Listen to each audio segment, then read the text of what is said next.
शमशान घाट में पति की चिता जल रही थी। तभी विधवा ने सबके सामने ऐसी बात कह दी कि वहां खड़े हर इंसान के पैरों तले जमीन खिसक गई। उसने चिता की ओर देखकर कहा, आज मैं तुम्हें आखिरी बार सच बताने आई हूँ। काश तुमने मेरी ये बात मरने से पहले सुन ली होती। आखिर ऐसा क्या था जो उस औरत ने अपने पति से जिंदगी भर छुपा कर रखा था। शाम ढल चुकी थी। शमशान घाट में चारों तरफ सन्नाटा पसरा था। हवा में धुएं की गंध थी और दूर किसी पेड़ पर बैठा कौवा बार बार काँव काँव कर रहा था। तभी सफ़ेद साड़ी पहने एक विधवा औरत चुपचाप एक चिता के सामने आकर खड़ी हो गई। उसकी आंखों में आंसू नहीं थे, लेकिन चेहरा ऐसा था जैसे उसने अपनी पूरी जिंदगी रोककर ख़त्म कर दी हो। अचानक उसने जलती हुई चिता की ओर देखा और कहा, आज मैं तुम्हें रोने नहीं आई हूँ, मैं तुम्हें तुम्हारी सबसे बड़ी गलती बताने आई हूँ। वहाँ मौजूद हर इंसान उसकी बात सुनकर हैरान रह गया। उस औरत का नाम कमला था। कुछ घंटे पहले ही उसके पति रघुनाथ का निधन हुआ था। रघुनाथ गांव में एक छोटी सी किराने की दुकान चलाता था। कमाई बहुत ज़्यादा नहीं थी, लेकिन घर किसी तरह चल जाता था।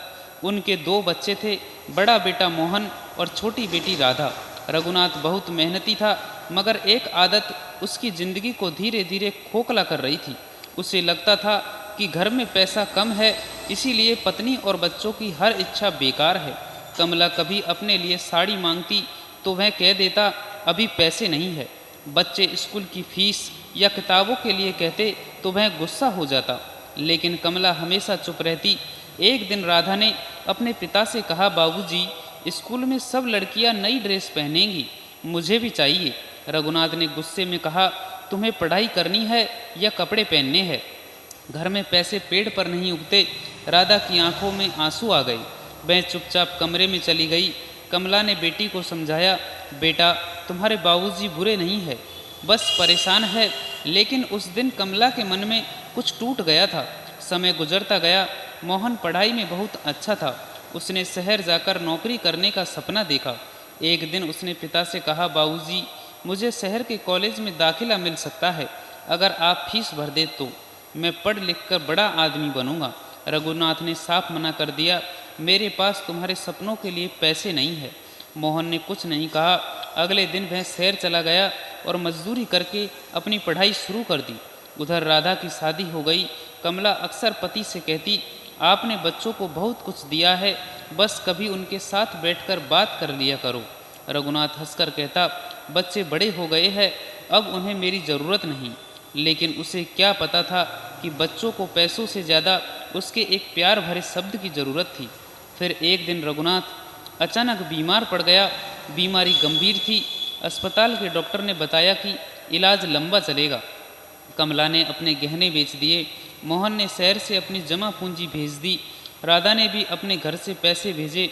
रघुनाथ अस्पताल के बिस्तर पर पड़ा सब सुन रहा था। उसने पहली बार महसूस किया कि जिन बच्चों को वह हमेशा खर्च समझाता रहा, वहीं आज उसके लिए अपनी ज़िंदगी की कमाई लगा रहे हैं। उसने कमला का हाथ पकड़कर कहा, मैंने तुम्हें कभी समझा ही नहीं। कमला की आंखों से आंसू बह निकले।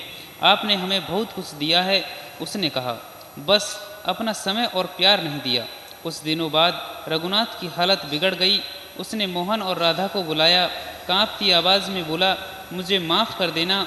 मैंने ज़िंदगी भर सोचा कि घर चलाने के लिए पैसा ज़रूरी है, लेकिन आज समय आया कि घर पैसा नहीं, अपनेपन से चलता है। उसकी आंखें बंद हो गई। अगले दिन उसकी चिता सजाई गई। सब लोग अंतिम संस्कार के लिए खड़े थे। तभी कमला चिता के पास गई और वही बात कही, आज मैं तुम्हें रोने नहीं आई हूँ, मैं तुम्हें तुम्हारी सबसे बड़ी गलती बताने आई हूँ। तुमने पूरी ज़िंदगी अपने परिवार को खुश रखने के लिए मेहनत की, लेकिन उन्हें यह बताना भूल गए कि तुम उनसे प्यार करते हो। वह कुछ पल चुप रही, फिर बच्चों की ओर देखकर बोली, तुम अपने माता पिता को कभी यह मत समझने देना कि उनके पास तुम्हारे लिए समय नहीं है। उनके पास बैठो, उनकी बातें सुनो, उन्हें गले लगाओ, क्योंकि एक दिन उनके पास तुम्हारे साथ बैठने का समय नहीं होगा और तब तुम्हारे पास सिर्फ यादें बचेगी। शमशान घाट में खड़े सभी लोगों की आंखें नम थी। कमला ने आखिरी बार चिता की ओर देखा और धीरे से कहा, रघुनाथ, तुमने देर से सही मगर अपनी सबसे बड़ी गलती समझ ली। काश यह समझ तुम्हें कुछ साल पहले आ गई होती उस दिन वहाँ मौजूद हर इंसान अपने घर लौटते समय एक बात सोच रहा था, हम अपने अपनों के लिए कमाते कमाते कहीं उन्हें अपना समय देना तो नहीं भूल रहे। Thank you for watching this video दोस्तों।